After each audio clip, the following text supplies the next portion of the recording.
Everyone, good morning. कैसे हैं आप सभी? आई होप आप सभी अच्छे होंगे।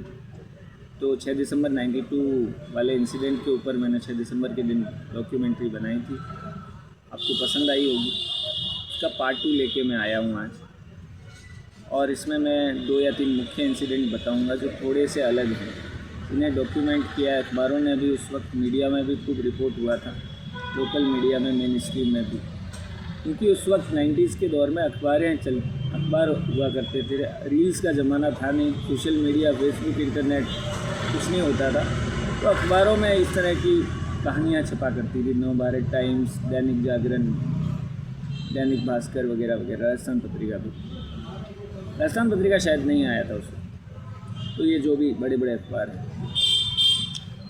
तो क्या होता है कि सबसे पहली जो इंसिडेंट है वो 1986 की है, जब KM पांडे जो जज होते हैं उस मुद्दे को सुनवाई कर रहे होते हैं। राजीव गांधी ने जब ताला खुलवाने की जो एक पहल हुई थी, वो शाहबानो प्रकरण के बाद में, मैं उस डिटेल में नहीं जाऊंगा कि क्या हुआ था, क्योंकि वो सबको मालूम ही है।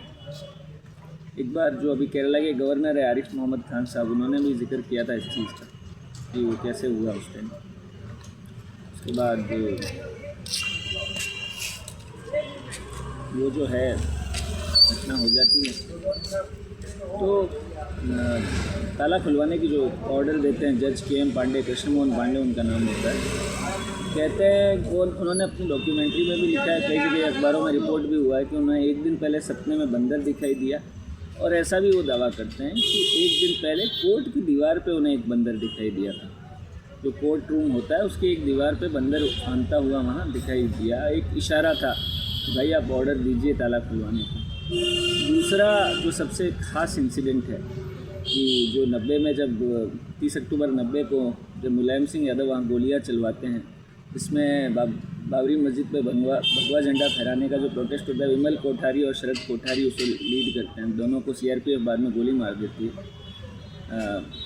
उनकी बहन की शादी होने वाली होती है, लेकिन वो वहाँ जाते हैं और शहीद हो जाते हैं। वो जो बहुत ज़्यादा उनका एक कार सेवकों के रूप में, हीरो के रूप में प्रस्तुतिकरण होता है, और आज वो हीरो बन भी चुके हैं, उनकी राम मंदिर बन गई। तो वो फिर वो चीज़ होती है।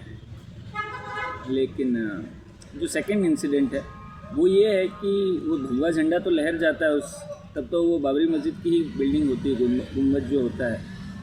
तो जो गुंबद पे भगवा झंडा लहरा हुआ होता है, तो उसको CRPF या जो लोकल पुलिस होती है वो निकालने की कोशिश करती है, क्योंकि सरकार का सख्त ऑर्डर होता है।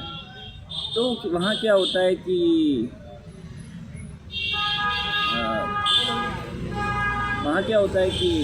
एक बंदर आके उस पर चढ़ जाता है और उसको जो है उतारने नहीं देता। ये भी घटना हुई है। तो बाद में अभी हाल ही में जब काशी विश्वनाथ और जो ज्ञानवापी का इंसिडेंट हुआ, उस पर सुनवाई चल रही थी, तब भी एक बंदर बीच में आके और दिशा निर्देश जिसे कहते हैं वो दे रहा था कि ये जो है आप कार्रवाई में ढील मत दीजिए, इस कार्रवाई को आगे बढ़ाइए। तो इस तरह के प्राकृतिक यूनिवर्स कई बार इशारे करता है आपको कि क्या होना चाहिए और क्या नहीं होना चाहिए। जय श्री राम।